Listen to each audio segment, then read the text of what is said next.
नमस्ते इंडिया। तो सब बढ़िया है ना। 20वीं सदी के वक्त वर्ल्ड इतना डेवलप नहीं हुआ था। तभी न तो ट्रेन थे न ही एरोप्लेन। लोगों को लंबी दूरी तय करने के लिए शिप का सहारा लेना पड़ता था।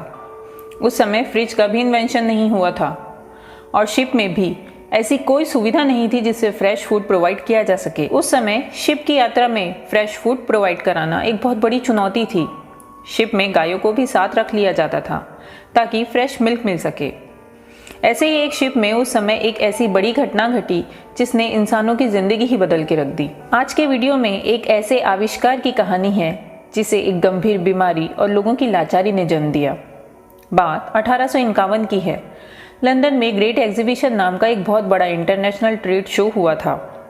उस शो में दुनिया के नए नए आविष्कारों की प्रदर्शनी लगाई गई थी। इस शो को देखने के लिए दुनिया भर से लाखों की संख्या में लोग इकट्ठे हुए थे। जब एग्जीबिशन खत्म हुआ तो यात्री जहाज लोगों को रवाना करने के लिए तैयार थे। उनमें से एक शिप था जो अमेरिकी लोगों को अटलांटिक महासागर के पार ले जा रहा था, जिसमें लगभग 18 से 20 दिन का समय लगने वाला था। लेकिन यात्रा के कुछ दिन बाद शिप में मौजूद छोटे छोटे बच्चों को बुखार आने लगा। वो उल्टियां करने लगे और एक एक करके काफ़ी बच्चे मरने लग गए। उस शिप का नज़ारा ही बदल गया। वहाँ मौत का मातम छा गया। उस समय शिप पर कोई डॉक्टर भी मौजूद नहीं था जो बीमारी का कारण बता सके और बच्चों को बचा सके। किसी को कुछ भी समझ नहीं आ रहा था कि ऐसा क्यों हो रहा है। सब लोग काफ़ी डरे हुए थे। उस शिप पर एक स्कूल टीचर भी थे जिनका नाम था गेल बोर्डन। उन्होंने इस बीमारी के पीछे क्या है पता लगाने की कोशिश की। जब उन्होंने सभी बीमार बच्चों का निरीक्षण किया तो पता चला कि बीमार होने के पहले सभी ने गाय का ताज़ा दूध पिया था। फ्रेश मिल्क से ऐसा कैसे हो सकता है? लेकिन जब वो गायों को चेक करने गए तो उन्हें पता चला कि वो भी बीमार हैं। तब उन्हें समझ में आ गया कि दूध के जरिए ही ये बीमारी बच्चों तक पहुंच गई है। उन्होंने उसी समय ठान लिया कि इन सब का कुछ न कुछ हल ज़रूर निकालना पड़ेगा। और जब वो न्यूयॉर्क वापस पहुंचे तो उन्होंने सोचा कि क्यों न दूध को कुछ ऐसा चेंज किया जाए कि वो कई दिनों तक खराब ना हो पाए। तब उन्होंने कच्चे दूध के साथ एक्सपेरिमेंट करना शुरू किया। दूध में लगभग 87% वाटर होता है।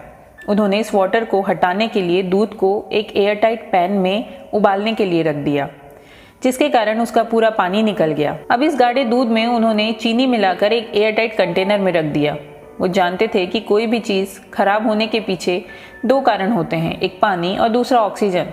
उन्होंने ऐसा ही किया, दूध से पानी और ऑक्सीजन को दूर रखा।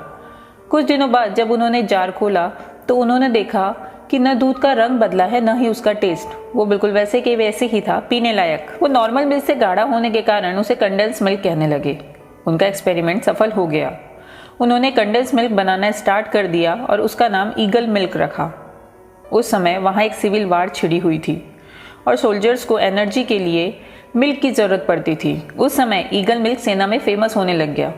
वो लंबे समय तक बिना खराब हुए स्टोर किया जा सकता था और टेस्ट में भी काफ़ी अच्छा था। और इस इंसिडेंट के बाद धीरे धीरे उनका आविष्कार पूरे वर्ल्ड में फेमस होने लगा। अब जर्नी में भी गायों को साथ रखने से छुटकारा मिल गया, जिसके कारण शिप में होने वाली महामारी में काफ़ी गिरावट आई। गेल बोर्डन के ईगल ब्रांड को नॉर्थ अमेरिका में चाइल्ड डेथ रेट को कम करने के लिए भी श्रेय मिला, जो उनके लिए एक बिग अचीवमेंट था। और आज भी ये कंडेंस मिल्क चाय, कॉफ़ी और केक जैसी चीज़ों का टेस्ट बढ़ाने के लिए यूज़ होता है। तो कैसा लगा आज का वीडियो? अच्छा लगा तो लाइक, कमेंट और शेयर करना ना भूलना। और ऐसे ही इंटरेस्टिंग वीडियो को देखने के लिए हमारे साथ बने रहिए। तब तक के लिए बाय बाय।